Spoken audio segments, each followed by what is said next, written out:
Welcome everyone. सी programming में arrays चल रहा था। एरेज के पार्ट वन में काफ़ी पोर्शन कवर हुआ था, बट अभी पार्ट टू और पार्ट थ्री भी आएगा इसका, क्योंकि एरेज एक बड़ा टॉपिक है। उसमें आज हम लोग देखेंगे bounds checking, pointers and arrays, then passing arrays to the functions.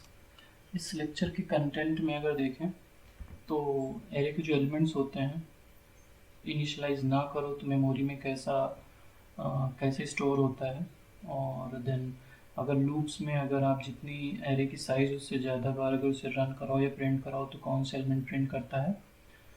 Then अगर कोई एरे के एलिमेंट्स को फंक्शन में पास करते हैं तो कैसे पास करेंगे, या पूरी पूरी एरे ही पास करनी है फंक्शन में तो कैसे। देन पॉइंटर्स और एरे का क्या कॉम्बिनेशन होता है या क्या रिलेशन होता है वो चीज़। देन वही लास्ट में कि passing an entire array to a function. Important topic है ये, क्योंकि एरेज में अगर कोई भी इंटरव्यू में या कहीं भी क्वेश्चन पूछे जाते हैं तो पॉइंटर्स और एरे के रिलेशन को ही यूज़ करके रिटन एग्ज़ाम भी इसमें ही बनता है।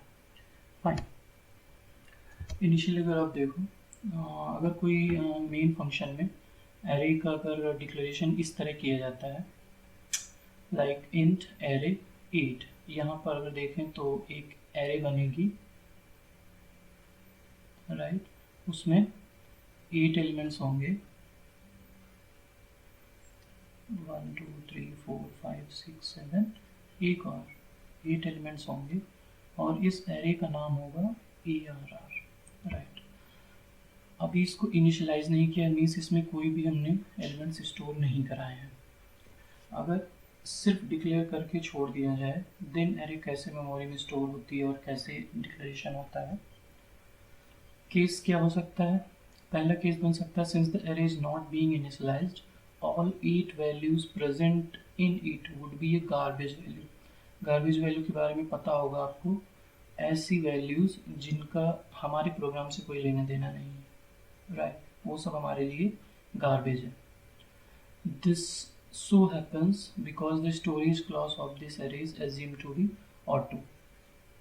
अगर आप int arr 8 लिखते हो तो इसका मतलब ऑटो क्लास। ऑटो क्या होता है और स्टैटिक क्या होता है, इन पे एक अलग वीडियो बनाएंगे और इनको सही से देखेंगे। फिलहाल अभी आप ये देख लो कि इस तरह से अगर आप डिक्लेयर करोगे तो यहाँ पे समथिंग कुछ एड्रेस होंगे इनके मेमोरी लोकेशंस के, वो कॉन्टिग्यूअस होंगे जो कि एरे की प्रॉपर्टी होती है। बट यहाँ पे जो नंबर्स होंगे वो कुछ भी हो सकते हैं पहले से, कुछ भी, मतलब 4 है, 10 है, -4 है, लाइक दैट कुछ भी एलिमेंट्स हो सकते हैं। ओके, अभी प्रोग्राम बना के देखेंगे इसको तो आप लोगों को और ज़्यादा क्लियर होगा। यहाँ पे देखो, वेट, यहाँ पे देखो, जैसे अगर आपने इनिशियलाइज नहीं किया है तो ये 8 एलिमेंट्स की एक एरे है जिसमें जिसमें जो इंटीजर वैल्यूज देख रहे हो आप, ये वैल्यू, ये सब गार्बेज वैल्यूज हैं जिनको हमने डिक्लेयर नहीं किया है बट मेमोरी में पहले से स्टोर थी। जब आपने ये इंट एरे 8 लिखा तो मेमोरी लोकेशन में ये मेमोरी जो पूरी 8 बॉक्सेस की है वो रिजर्व कर दी गई, बट इसके अंदर जो वैल्यूज़ थी वो अभी भी पड़ी हुई है। अगर आप इनिशियलाइज कर दोगे तो जो इनिशियलाइज करोगे वो यहाँ पे स्टोर होता चला जाएगा। ओके, कहने का मतलब आप समझ गए होगे। इसका भी हम लोग एग्जाम्पल भी देखेंगे। दूसरा केस क्या बन सकता है, if the storage class is declared to be static. अगर यहीं पर इंट स्टैटिक ARR 8 कर देते देन क्या होता, वो चीज़ देखते हैं एग्जाम्पल्स के थ्रू। सबसे पहले एग्जाम्पल देख रहे हैं, हमने क्या किया, वेट, हमने क्या किया, यहाँ पे मेन के अंदर ये वाला एक एरे बनाई ए जिसमें 8 एलिमेंट्स हैं, राइट। एरे बना के उसको फॉर लूप के थ्रू उसके एलिमेंट्स को प्रिंट करा रहे हैं। फॉर लूप में आए, आई 0 से स्टार्ट किया, 8 तक गए, मीन्स 8 टाइम्स चलेगा 0 to 7। उसमें हम लोग क्या कर रहे हैं, प्रिंट AI। एक प्रिंट कराने के लिए क्या करते हैं, AI का मतलब होता है एरे में आई की वैल्यू 0 से लेकर 7 तक जाएगी, उससे 8 के 8 एलिमेंट्स प्रिंट हो जाएंगे। यहाँ पे देखो हमने इनिशियलाइज नहीं किया था तो वही बात है कि सारी डिफ़ॉल्ट वैल्यू या गार्बेज वैल्यू पहले से पड़ी होंगी इसमें, वही प्रिंट कर देगा। आउटपुट देखते हैं, ये देखो ये पहले से कोई वैल्यूज उसमें पड़ी होंगी जो हमने नहीं इनिशियलाइज की हैं, ये गार्बेज वैल्यूज हैं जो उसने प्रिंट कर दिया है। यहाँ पे देखो इंट ए सिंपल डिक्लेयर किया था, डिक्लेयर किया बट इनिशियलाइज नहीं किया, दोनों में डिफरेंस है। डिक्लेयर करने का मतलब होता है कि किसी भी एरे की नाम बता दिया और उसकी कितनी साइज होगी सिर्फ ये बता दिया, ये नहीं बताया कि उसके एलिमेंट कौन से। इनिशियलाइज करना मतलब प्रॉपर तुम एलिमेंट उसमें बता रहे हो कौन से स्टोर होंगे। ओके, आफ्टर दैट केस 2 मैंने कहा था कि अगर जब आप उसे डिक्लेयर कर रहे हो तो डिक्लेयर करते टाइम एरे को स्टैटिक बना दो। स्टैटिक जब आप यहाँ पे लिख दोगे देन उसके देखो फिर भी एरे के एलिमेंट्स को प्रिंट करा रहा है, तो जब हम प्रिंट करा रहे हैं तो आउटपुट क्या है, आउटपुट देखो 0 हो गया है। दो केसेस बने, अगर एरे को आप इनिशियलाइज नहीं करते हो तो पहला केस क्या बना, सिंपल अगर एरे बनाते हो तो उसे ऑटो क्लास कहते हैं, उसमें गार्बेज वैल्यू प्रिंट होती है। अगर उसी एरे को स्टैटिक डिक्लेयर कर देते हो तो इनिशियली उसकी जो वैल्यूज होंगी वो सारी 0 होंगी। ये डिफरेंस याद रखना। जो सी के जो ये वो होता है इंटरव्यू के रिटन क्वेश्चंस, उसमें इसका यूज़ बहुत होता है, खासकर स्टैटिक का यूज़। ओके, तो स्टैटिक और ऑटो वाली चीज़ याद रखना, डिक्लेयर किया है इनिशियलाइज नहीं किया है देन प्रिंट कराते हैं तो क्या होगा। ओके, सेकंड टॉपिक में आते हैं, वो है बाउंस चेकिंग। बाउंस का क्या मतलब होता है, देखते हैं एक एग्जांपल देखते हैं। यहाँ पे देखो, यहाँ पे हमने क्या किया, एक एरे यहाँ पे डिक्लेयर की है ए 3 एलिमेंट्स की, तो एक एरे बन गई हमारे पास 1 2 3, ये 0th एलिमेंट, ये फर्स्ट, ये सेकेंड, 3 एलिमेंट्स तो हो गए, ये नहीं होगा, 3 एलिमेंट्स की एक एरे बन गई। अब ये वाला इसको हमने इनिशियलाइज नहीं किया है तो यहाँ कुछ भी गार्बेज वैल्यू हो सकती है। हमने क्या किया, उन वैल्यूज़ को प्रिंट करा दिया, राइट, प्रिंट करा दिया।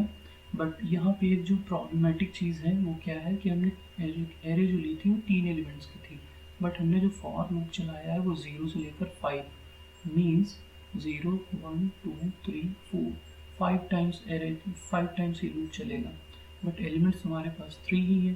तो जो 3 टाइम्स के बाद एरे में जो यहाँ पे आगे एलिमेंट्स होंगे वो कौन से आएंगे, वो तो हमने स्टोर किया ही नहीं था या एरे को बताया ही नहीं। तो जब एरे में जो साइज़ है उस साइज़ से ज़्यादा अगर हम एलिमेंट को एक्सेस करने की कोशिश करते हैं तो वो बाउंड्स को पार कर जाता है या क्रॉस कर जाता है, वही होता है बाउंड्स चेकिंग। अगर आप ऐसा करते हो तो सबसे बड़ी बात, इसमें कंपाइलर आपको कोई भी एरर नहीं देगा।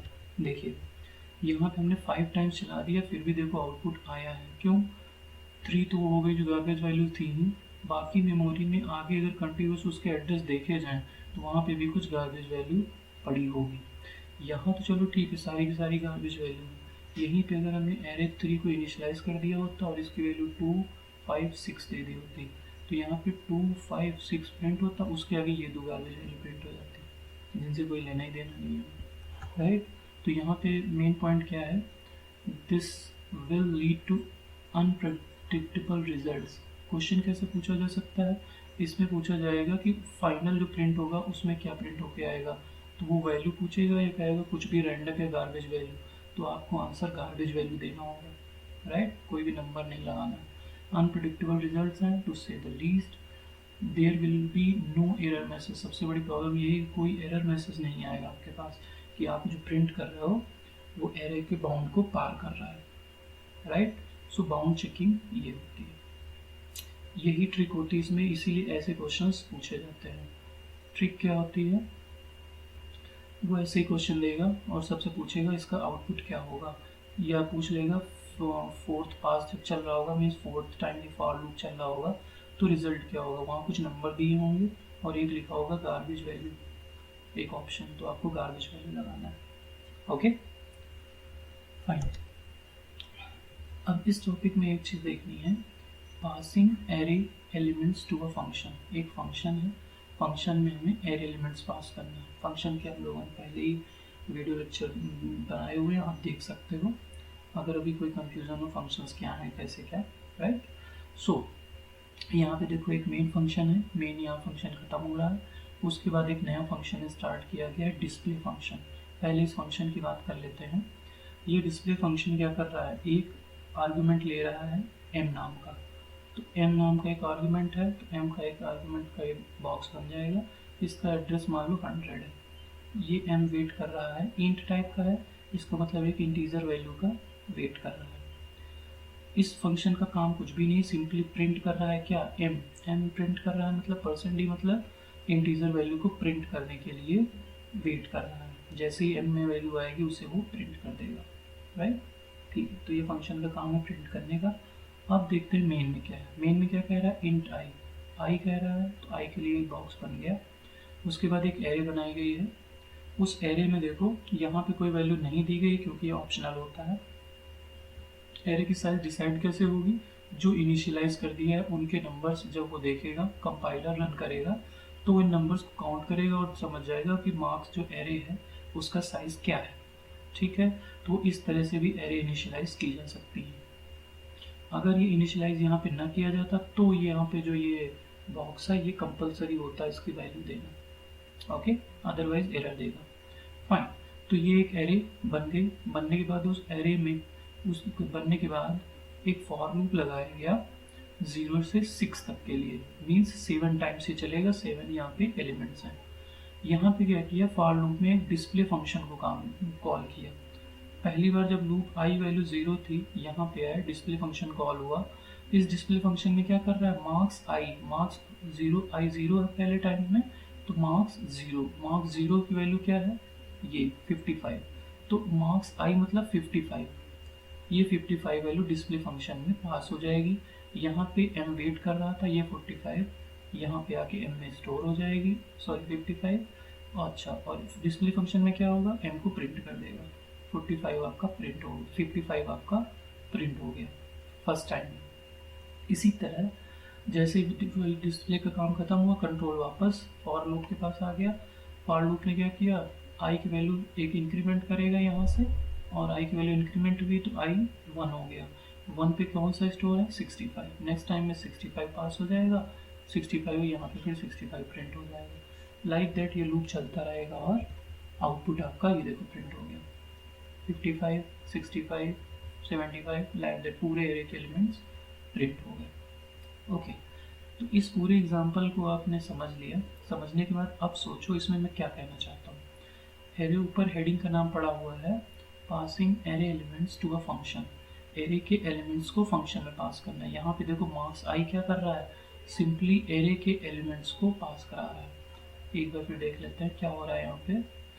सिंपली देखो मार्क्स आई यहाँ डिस्प्ले फंक्शन में पास हो रहा है। मार्क्स आई का मतलब सिंपली आई की वैल्यू 0, 1, 2, 3, 4, 5, 6 लाइक दैट, सिर्फ एरे के एलिमेंट्स डिस्प्ले फंक्शन में पास हो रहे हैं। यही यहाँ पे बताना चाहते थे कि हम किसी भी फंक्शन में एरे के एलिमेंट्स को पास कर सकते हैं। C, array elements can be pass to a function by calling the function by value और बाय रेफरेंस।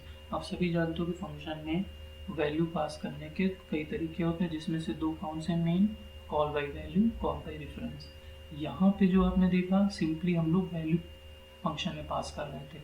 तो ये एग्जाम्पल किस चीज़ का हो गया, ये हो गया demonstration of call by value, क्योंकि सिंपली यहाँ पे 55 और 65 ये सारी वैल्यूज एक एक करके पास कर रहे थे। फाइन, अब हम लोगों को देखना है कॉल बाय रेफरेंस कैसे पास होता है। एग्जाम्पल लो, किसी भी कॉन्सेप्ट को समझने का सबसे अच्छा तरीका है उस वो प्रोग्राम बनाओ, रन करके देखो। ये सारे प्रोग्राम मैंने बनाए हैं, टाइम सेव हो इसलिए मैंने इनको रन करा के चेक करके रखा। अगर आप लोग चाहो तो सीधे सीधे ये प्रोग्राम्स अपने बना भी सकते हो और चेक कर सकते हो। फाइन, यहाँ पे देखो सब कुछ सेम है। इंट आई मार्क्स एक वैल्यू एरे है, एक फॉर लूप लगाया है, फॉर लूप के अंदर डिस्प्ले फंक्शन भी है जिसको बार बार कॉल कर रहे हैं। डिस्प्ले फंक्शन में क्या हो रहा है, थोड़ा सा चेंज डिस्प्ले फंक्शन में किया है। क्या डिस्प्ले फंक्शन में जो चेंज किया है वो देखो, सबसे पहले एक int asterisk marks underscore address, यहाँ पे जो आर्गुमेंट पहले ले रहे थे वो इंट एम ले रहे थे। उसका मतलब था एक एम एक इंटीजर वेरिएबल है जो एक इंटीजर वैल्यू का वेट कर रहा है। यहाँ पे इंट एस्ट्रिक मार्क्स एड्रेस लगाने का मतलब हो गया कि जो मार्क्स एड्रेस है वो एक पॉइंटर वेरिएबल है। पॉइंटर वेरिएबल एस्ट्रिक मतलब पॉइंटर वेरिएबल, पॉइंटर वेरिएबल मतलब ये जो हमारा मार्क्स एड्रेस, ये हमारा जो मेमोरी लोकेट हुई है वो क्या कर रहा है, वो वेट कर रहा है कि इसमें कोई एड्रेस आके बैठेगा, ये एड्रेस आके स्टोर होगा। पॉइंटर अवेलेबल मतलब क्या, वो हमेशा वेट करता है कि पॉइंटर मीन्स एक एड्रेस आके स्टोर होगा। फाइन। और यहाँ पे क्या कर रहे हैं, print asterisk marks address. Marks address मतलब जो एड्रेस होगा, मान लो 100, उस 100 एस्ट्रिक लगा दिया, मीन्स 100 उस एड्रेस में जो एलिमेंट बैठा हुआ है, जो एलिमेंट स्टोर होगा उसको प्रिंट कराएगा। ठीक है, ओके। तो अब देखते हैं कि इस प्रोग्राम में क्या हो रहा है। हाँ, एक अलग बना लेते हैं तो वो आसानी होगी यहाँ पे दिखाने में। ये हमने मार्क एड्रेस का स्टोरेज बना लिया है और ये मार्क एड्रेस है ये वाला, और ये वेट कर रहा है पॉइंटर वेरिएबल का। अब देखो यहाँ पे फॉर लूप में आई 0 किया, मार्क ज़ीरो का मतलब 55, बट उसके पहले एक m% लगा दिया है। m% का मतलब होता है कि जिस भी वेरिएबल की बात कर रहे हो उसका एड्रेस। अब जैसे मार्क्स आई मतलब 55 का n% मतलब एड्रेस, 55 का एड्रेस यहाँ मान लो कुछ भी है 200 से मान लो स्टार्ट है, इसका एड्रेस 200 है। तो ये क्या करेगा, यहाँ पे एड्रेस पास करेगा, तो सीधे वो एड्रेस उठ के क्या करेगा, यहाँ 2 एड्रेस आके स्टोर हो जाएगा। यहाँ पे आया तो 200 हो गया, उसके पहले एस्ट्रिक लगा है, मतलब 200 पे जो भी वैल्यू है, 200 पे कौन सी वैल्यू थी 55, तो 55 प्रिंट कर देगा लाइक दैट। इसी तरह जब आई की वैल्यू 1 होगी इंक्रीमेंट होके तो मार्क 1 हो जाएगा, 1 मतलब 65 का एड्रेस 202 वो आके यहाँ स्टोर हो जाएगा फंक्शन में। 202 पे जो भी प्रिंट 65 वो प्रिंट कर देगा। फाइन, आई थिंक आप लोग समझ गए होंगे मैं क्या कह रहा हूँ। उसके बाद इसका आउटपुट देखते हैं। राइट, देखो आउटपुट में वही एरे प्रिंट हो गई, आउटपुट सेम आया कि एरे के एलिमेंट्स प्रिंट हुए, बस यहाँ पे दिखाने का जो रीज़न था वो ये है, passing array elements by reference. यहाँ पे एलिमेंट्स का रेफरेंस पास किया जा रहा है, मतलब एड्रेस पास किया जा रहा है। वैल्यू और एड्रेस दोनों चीज़ समझ गए होंगे। एड्रेस पास करना मतलब कॉल बाय रेफरेंस, अगर यहीं वैल्यू पास करते तो कॉल बाय वैल्यू। ठीक है, ये हो गया। नाउ पॉइंटर्स और एरे के बीच में रिलेशन देखते हैं। देखो पॉइंटर्स और एरे के बीच में रिलेशन देखने के पहले एक चीज़ समझ लो कि जो पॉइंटर्स होते हैं उन पे कुछ ऑपरेशंस परफॉर्म किए जा सकते हैं। जो पॉइंटर्स पे ऑपरेशन परफॉर्म हो सकते हैं वो कौन कौन से हैं, addition of a number to a pointer, subtraction of a number to a pointer and subtraction of one pointer from another. Means अगर ये पॉइंटर है तो +1 कर सकते हैं, पॉइंटर है तो -1 कर सकते हैं, और पॉइंटर P1 में से पॉइंटर P2 भी कर सकते हैं ऑपरेशंस। तो पॉइंटर के ऑपरेशन ये हो गए, पॉइंटर्स वैसे हम पढ़ा चुके हैं, फिर भी यहाँ पे कुछ थोड़ा सा एरे के साथ रिलेशन है तो वहाँ पे करके दिखा देते हैं। सी एग्जाम्पल के थ्रू समझने की कोशिश करते हैं। वेट,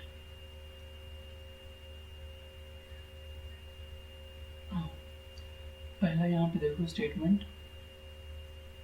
पहले स्टेटमेंट में क्या कहा गया है, int i is equal to 4, i 4 कह रहा है, इसका मतलब एक ये i हो गया और i की वैल्यू 4 हो गई, और इसका एड्रेस मान लो 100 हो गया।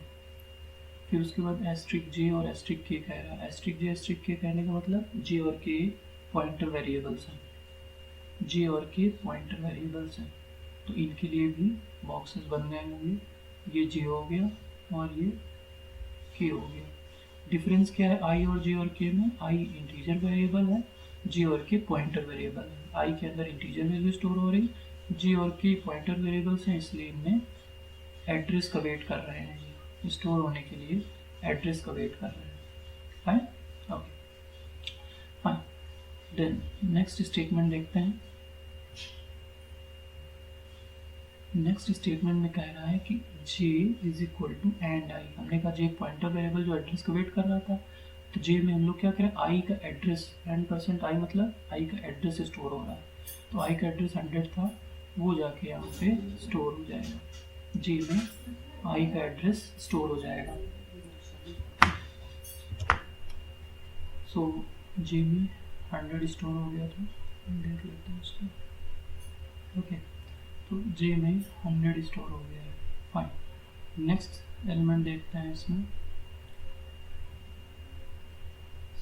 प्रिंट है जे में क्या है 100, तो जे में जो भी आई का एड्रेस स्टोर हुआ होगा वो प्रिंट हो जाएगा, फाइन। देन एस्ट्रिक जे, प्रिंट एस्ट्रिक जे मतलब जे में जो 100 है उस 100 में 100 जो एड्रेस है उस एड्रेस पे जो वैल्यू है वो प्रिंट हो, मीन्स 4 प्रिंट हो जाएगा। जे में 100 और 100 के एड्रेस पे कौन रहता है 4, तो 4 प्रिंट हो जाएगा। नेक्स्ट हमने जो कहा कि जो पॉइंटर एक जे था वेरिएबल, उसके ऊपर क्या क्या ऑपरेशंस परफॉर्म हो सकते हैं, तो J is equal to j+1 means J जो 100 था उस पर +1 किया जा रहा है, और वो +1 मीन्स जो जे का एड्रेस था मतलब 100 पे +4 करोगे तो 104 हो जाएगा। देखो कंपाइलर्स पे डिपेंड करता है कि एक पॉइंटर प्लस करने पे कितने पॉइंट्स आगे बढ़ता है, तो जैसे मेरा कंपाइलर था वो 4 बाइट आगे बढ़ता है, तो जे को j+1 कर रहा है मीन्स 100 + 4 हो जाएगा 104। अब 104 पे कोई भी वैल्यू हो सकती है, गार्बेज वैल्यू, वो यहाँ पे जे की जगह पे प्रिंट कर देगा, और जो जे प्रिंट करेगा वो पहले जो 100 था 100 + 4 एड्रेस प्रिंट कर रहा होगा। इसी तरह j-1 करेंगे तो 100 - 4 करेगा और 96 पे जो भी हमारा 96 प्रिंट करेगा, और 96 पे जो भी वैल्यू होगी वो एस्ट्रिक जे प्रिंट कर देगा। इसी तरीके से एक के हमने जो पॉइंटर वेरिएबल लिया था वो भी एड्रेस का वेट कर रहा था, वो क्या करेगा, जे मीन्स 100 + 3, राइट, तो 100 + 3 मतलब 4 × 3 मीन्स 12 एड्रेस, 12 को ऐड करेगा, 112 पे जो भी गार्बेज वैल्यू होगी वो वहाँ पे प्रिंट कर देगा। आई थिंक आप समझ गए होंगे कि पॉइंटर्स पे +1 +2 या -1 -2 किया जा सकता है, कंपाइलर पे डिपेंड करेगा कि 4 बाइट कम करेगा या फिर 1 बाइट या 2 byte, right. Okay, so most of the time 4 bit का ही 4 बिट का ही अंतर होता है, राइट, 4 बाइट का ही अंतर होता है। अगर इसका मैं तुम्हें रिजल्ट दिखाऊं तो उससे ज़्यादा क्लियर होगा, और ये रहा, जैसे फर्स्ट जे का एड्रेस उसने मान लो आई का जो एड्रेस था वो ये था, ये प्रिंट कर देगा। देन एस्ट्रिक जे पे वैल्यू 4, जैसे मैंने कहा कि 100 के 104 था, तो मतलब इस वाले एड्रेस पे 4 वैल्यू स्टोर थी, तो 4 वैल्यू दिखा दी उसने। नेक्स्ट देखिए एड्रेस में चेंज हम दिखाते हैं तुम्हें कि मेरे कंपाइलर में 4 का कैसे अंतर कर रहा है। पहले 740 देखो प्रिंट हो रहा था, नेक्स्ट +1 किया यहाँ पे j+1 तो 744 हो गया, और वैल्यू 68 कोई गार्बेज वैल्यू उसने प्रिंट कर दी। नेक्स्ट क्या किया j-1, राइट, सो j 744 हो गया था, -1 किया मतलब 4 माइनस कर दिया तो 740 हो गया, और फिर से वैल्यू 4 प्रिंट कर दी, फाइन, क्योंकि 740 पे ही 4 था तो 4 फिर से प्रिंट कर दिया उसने। नेक्स्ट उसने क्या किया k = j+3, ये देखो यहाँ पे k j+3 कर रहा था, तो j+3 मतलब 740 था, 740 में 3 मतलब 12, 4 × 3 12 हो गया तो 752 हो जाएगा, ये देखो 752 यहाँ पे एड्रेस प्रिंट हो गया है, और उस पर वैल्यू ये कोई गार्बेज एस्ट्रिक के पूछा था ना, तो सिर्फ कोई वैल्यू भी गार्बेज प्रिंट कर दी। अब आप समझ गए होंगे कि पॉइंटर्स पे ऑपरेशंस परफॉर्म किए जा सकते हैं, बट यहाँ पे एक कैच है, ये तो आप सब समझ गए, वो भी जानते एग्जामिनर भी कि आप पढ़ के आए होंगे, पूछेंगे क्या वो, तो पूछेंगे वो ये 3 ऑपरेशन तो आप भी जानते हो कि एडिशन दे सकते हैं कुछ एलिमेंट का, फिर पॉइंटर्स पे कोई इंटीजर ऐड कर सकते हैं, माइनस कर सकते हैं, या 2 पॉइंटर को भी मतलब सब्ट्रैक्ट कर सकते हैं। बट प्रॉब्लम कहाँ है, प्रॉब्लम ये है, देखो उसमें 2 केस तो मैंने दिखा दिए कि इंटीजर प्लस कर रहे थे माइनस कर दिए थे, ये एक बचा हुआ है कि अगर पॉइंटर में पॉइंटर माइनस करें तो क्या होगा, तो इसमें देखने के लिए ये भी देख लो जल्दी से एग्जांपल। इसमें देखो क्या किया है, एक एरे ली है, एरे के बाद 2 पॉइंटर वेरिएबल लिए हैं i और j, राइट।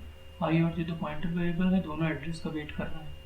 आई में क्या किया, अरे वन का एड्रेस दे दिया, ये 0 ये 1, इसका मान लो 100 था तो ये 102 हो जाएगा। तो आई में हम लोग 102 ले रहे हैं।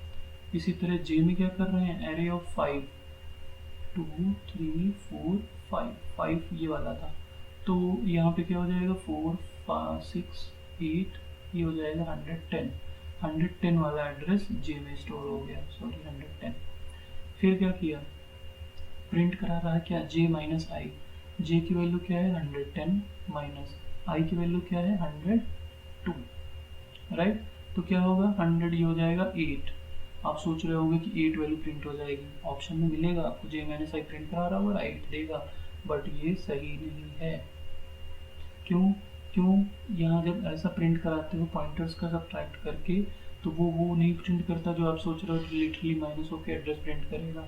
वो ये देखता है, इनका माइनस करने का मतलब होता है 102 और 110 के बीच में कितने इंटीजर्स का गैप है, तो 1 2 3 4, राइट। इनके बीच में 4 इंटीजर्स का गैप है, इसीलिए इसकी वैल्यू 4 प्रिंट होगी। जैसे आप यहाँ देख लो, आउटपुट अगर मैंने निकाला है तो वो 4 प्रिंट हुआ है, ना कि 8। आई थिंक आप समझ गए हो गया,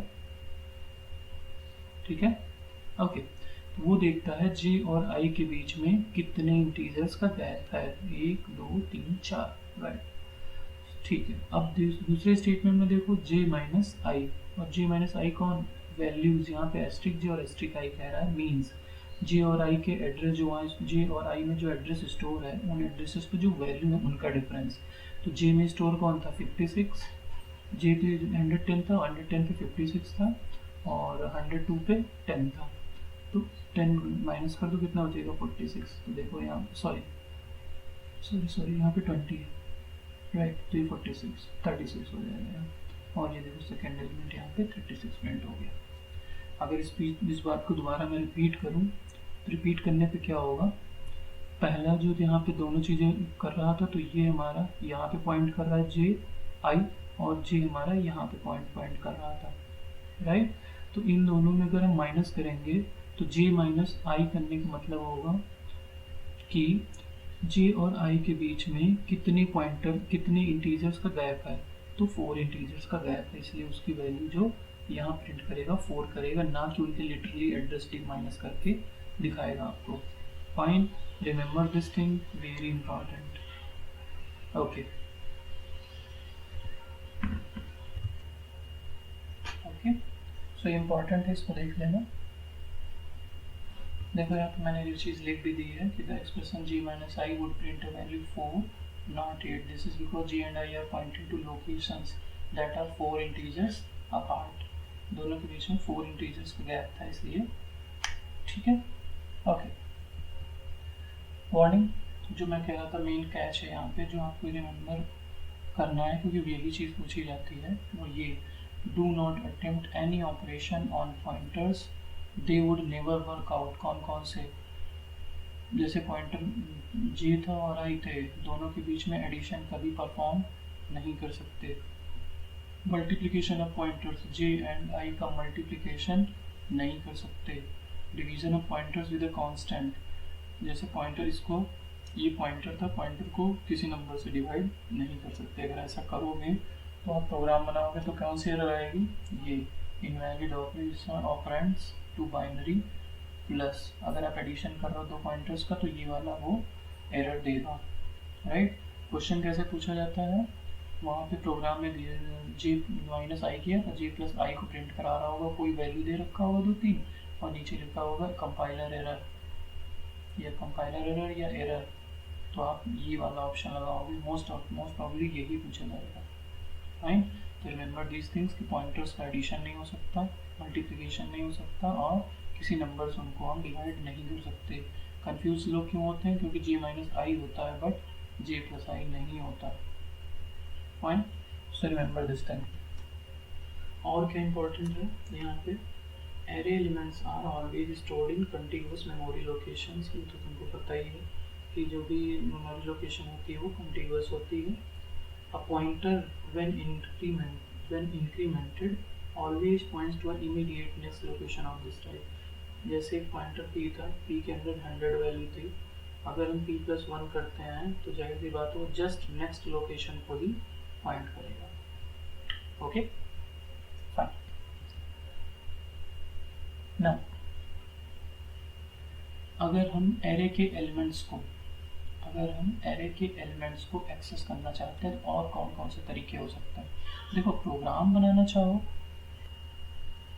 यहाँ पे देखो एक एरे है num_i, यहाँ पे देखो एक एरे है num जिसमें एलिमेंट्स हैं इतने, यहाँ पे एक इंटीजर i है और एक लूप लगाया गया है। इस लूप में क्या किया जा रहा है, num_i मतलब जब i 0 होगा तो num_0 मतलब 24, उसका एड्रेस प्रिंट किया जा रहा है, ठीक है। देन उसके बाद एलिमेंट प्रिंट कराए जा रहे हैं, मीन्स num_i मीन्स 0 होगा तो 24 प्रिंट हो जाएगा। नेक्स्ट टाइम num_1 होगा, num_1 मतलब 34, ये 0 1 2 3 4 5 इस तरह से प्रिंट होते चले जाएंगे, ठीक है। तो यहाँ पे ये बस बताने का मतलब है कि एरे के एलिमेंट्स को सिंपली आप num_i से भी एक्सेस कर सकते हैं, उसके साथ साथ उसके एड्रेस भी प्रिंट कराया जा सकते हैं। आउटपुट देखो समझ आ जाएगा। यहाँ पे देखो एड्रेस जो भी इनिशियल एड्रेस था 720, उसका एलिमेंट 24। नेक्स्ट बार जब लूप यहाँ पे चल के आएगा तो 724 और एलिमेंट 34, लाइक दैट, इस तरह से ये पास होता रहेगा। ओके, सेकंड चीज देखो, यहाँ पे एक तो तरीका हो गया यहाँ पे कि num_i की वैल्यू प्रिंट कराते जा रहे हैं तो सारी एरे यहाँ पे प्रिंट हो रही है। यहाँ पे देखो एक i ले लिया और उसके साथ साथ एक j पॉइंटर लिया है, ये पॉइंटर वेरिएबल है। एक एरे ली गई है j में num_0 ये है, इसका एड्रेस j में लिया गया है। तो मान लो यहाँ इसका एड्रेस 100 था तो ये 100 यहाँ पे j में आ गया। फिर यहाँ पर एक्सेस किया गया है एरे को इस j के थ्रू। कहने का मतलब ये है, सिंपल तरीका होता है j के एड्रेस और किसी भी एरे के एड्रेस और उसकी एलिमेंट प्रिंट कराने का। पॉइंटर के थ्रू आप यहाँ पे ऐसे एरे को प्रिंट करा सकते हो। कैसे किया जा रहा है, सिंपली j में एड्रेस ले लिया गया और फिर एड्रेस की हेल्प में एस्ट्रिक j करने का मतलब j पे जो भी एड्रेस आया, मान लो पहली बार 100 आया, j है ये, तो j के एस्ट्रिक j कर दोगे तो क्या होगा, 100 पे जो एलिमेंट हो तो क्या 24, तो पहली बार 24 प्रिंट कर देगा, सेम आएगा आउटपुट। नेक्स्ट टाइम इसी तरह जैसे जैसे आगे बढ़ते जाएंगे तो j में एड्रेस बदलते जाएंगे और यहाँ पे प्रिंट होता जाएगा, ठीक है। ओके, तो पॉइंटर के थ्रू भी आप इस तरह से प्रिंट करा सकते हैं एरे को। अब यहाँ पे जो मेन पॉइंट है जो एग्जाम में भी पूछे जाते हैं कि पॉइंटर और सब्सक्रिप्ट, एक मेन क्वेश्चन ये आता है कि जैसे आप एस्ट्रिक j के थ्रू हमने कहा कि अभी प्रिंट करा रहे हैं, ये किसी भी एरे के एलिमेंट को एस्ट्रिक j के थ्रू एक्सेस कर रहे हैं, या फिर एक एरे a है उसके एलिमेंट को ऐसे हम लोग, ये सब्सक्रिप्ट होता है, ये इंडेक्स, और ये होता है पॉइंटर के थ्रू एक्सेस करना। तो ये पूछा जा रहा है, ये कंपैरिजन पूछा जाता है कि किसी भी एरे के एलिमेंट्स को एक्सेस करने के लिए आप पॉइंटर यूज़ करोगे, ये सब्सक्रिप्ट वाला मेथड यूज़ करोगे, कौन फास्टर है। तो एक पॉइंट हमेशा याद रखो कि पॉइंटर के थ्रू किसी भी एरे के एलिमेंट को एक्सेस करना हमेशा फास्टर होता है। यहाँ पे देखो always faster, right, accessing array elements by pointers is always faster, right, then accessing them by subscript. ये क्वेश्चन कई बार पूछा गया है। ओके, फिर ये होता है कि अच्छा ठीक है फास्टर है लेकिन फिर भी हम लोग यूज़ नहीं करते, क्यों, तो यूज़ करने के तरीके हैं कि कब कौन सी चीज़ यूज़ की जाएगी। हम कब पॉइंटर यूज़ करेंगे, जब array elements should be accessed using pointers if the elements are to be accessed in a fixed order. हमने क्या कहा, j जैसे पॉइंटर है तो हम लोग j+1 कर सकते हैं, j+2 कर सकते हैं, लाइक दैट। पॉइंटर्स पे प्लस ऑपरेशन हो सकता है, इंटीजर्स ऐड किए जा सकते हैं। तो हमें जब एक एरे के एलिमेंट फिक्स्ड ऑर्डर में एक्सेस करने हैं तो हम पॉइंटर की वजह आराम से +1 +2 +3 करते जाएंगे और हमें एक्सेस फास्ट होता जाएगा। बट यही अगर हमें रैंडम, मान लो ये फिर ये वाला एलिमेंट इस तरह से रैंडम ऑर्डर में अगर एक्सेस करना है तो सब्सक्रिप्ट वाला मेथड अच्छा होता है।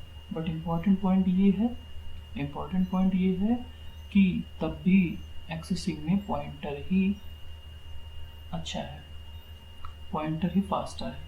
अब आप लोगों के लिए ये क्वेश्चन बनता है कि अगर तब भी पॉइंटर फास्ट है फिर भी हम लोग सब्सक्रिप्ट का यूज रैंडम एक्सेसिंग के लिए क्यों करते हैं। ओके, तो ये आप लोग को बताना, नहीं बताओगे तो नेक्स्ट लेक्चर में हम बता देंगे। नाउ एक टॉपिक बचता ये है कि passing an entire array to a function. किसी फंक्शन में अभी तक हम लोग एक एलिमेंट पास कर रहे थे एरे का, अब पूरी एरे पास कर रहे हैं। देखो कैसे, यहाँ पे देखो एक मेन फंक्शन था, मेन में एक एरे थी नम के बाद एक फंक्शन कॉल किया गया है, उस फंक्शन में हम लोग एंड नम 0 पास कर रहे हैं, right, and num 0 now asterisk j asterisk int n display function था, उसमें जे पॉइंटर वेरिएबल है जो पॉइंटर मतलब एड्रेस का वेट कर रहा है, और एक एन इंटीजर वेरिएबल है जो एक इंटीजर वैल्यू का वेट कर रहा है। इंट आई और आई 0 से लेस देन n-1 तक चलाया गया, जो भी n की वैल्यू आएगी, और हमने जे पे जो भी एड्रेस होगा उस एड्रेस पे जो वैल्यू होगी उसे प्रिंट कराया जा रहा है। सिंपल प्रोग्राम है, और हर बार जे को j+1 कर रहे हैं, पॉइंटर को +1 कर रहे हैं, राइट। सो इंटायर एरे पास करने का मतलब है num 0 मीन्स 0, ये num 0 मीन्स इसका एड्रेस वही बेस एड्रेस एरे का होगा, पूरा बेस एड्रेस मान लो 100 है, पास कर दिया तो j में 100 आ रहा है, और n क्या होगा, n 6 है, मतलब total number of elements, right. Total number of elements जो होंगे वो उससे क्या होगा, लूप चलाएंगे और प्रिंट क्या कराएंगे, जो जे के एड्रेस पे जो वैल्यू होगी उसे प्रिंट कराएंगे, हर बार j प्लस करेंगे, राइट। सो पहली बार क्या होगा, 24 प्रिंट कर देगा, जे की एस्ट्रिक जे मतलब 100 पे क्या वैल्यू होगी 24, तो 24 प्रिंट हो जाएगा। देन नेक्स्ट टाइम फिर से आएंगे और j+1 कर देंगे, तो नेक्स्ट एलिमेंट को पॉइंट करने लगेगा, फिर से j पे आएगा तो j क्या प्रिंट कर देगा, 102 पे जो वैल्यू होगी कौन है 34। So like that. So finally output देखते हैं, तो उसमें क्या होगा कि एरे के पूरे एलिमेंट्स प्रिंट हो जाएंगे। सी 24, 34, 12, 44, 56 एंड 17, ये सारे एलिमेंट्स प्रिंट हो जाएंगे। किया क्या है यहाँ पे, एक बार रिवाइज कर लेते हैं तो क्लियर हो जाएगा। सिंपल हमने क्या किया गया है, इस एरे का बेस एड्रेस यहाँ पे पास कर दिया गया है, और हर बार उस बेस एड्रेस को इस पॉइंटर के थ्रू +1 कराया जा रहा है। तो जब भी एक एक करके आगे बढ़ेंगे तो क्या होगा, उस एरे के सारे एलिमेंट एक एक करके प्रिंट कर देगा। Fine. So passing an entire array to a function, right. So इसको चाहे यहाँ पे ये लिखो या नम लिखो, नम मतलब बेस एड्रेस, num 0 मतलब पहले एलिमेंट का एड्रेस, दोनों ही सेम होते हैं, ठीक है, ओके। सो अगर हम बात करें पॉइंटर्स बिहाइंड एरे कॉन्सेप्ट, मतलब बेस एड्रेस और ये सब क्या है, तो हम लोग प्रोग्राम्स में जैसे एक एरे ली है नम, उस नम के एरे के एलिमेंट ये है, तो ये समझ लो एक नम नाम की एक एरे बन गई है, इसमें ये एलिमेंट्स हैं। अब जब कहीं हमें इस एरे के एलिमेंट्स को एक्सेस करना होगा तो हम या तो num i के थ्रू कर सकते हैं, या फिर num + i, यहाँ तक हम बात कर चुके हैं, num + i के आगे एस्ट्रिक लगा दो, बात वही होगी, या i + num लिख दो, मतलब इनके अंदर का जो सीक्वेंस है वो चेंज कर दो, तब भी सेम बात होगी, और या इससे रिवर्स कर दो, i num लिख दो, तब भी सेम बात होगी। कैसे, एग्जाम्पल देखते हैं इसका।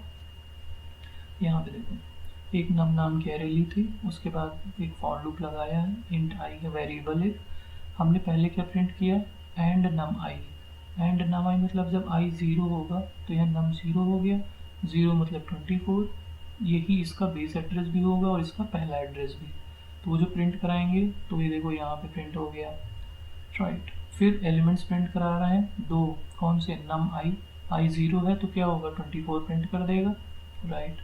फिर क्या कर रहे हैं, इसी को हमने क्या किया, num + i asterisk pointer form में लिखा, तब भी उसने 24 ही प्रिंट किया।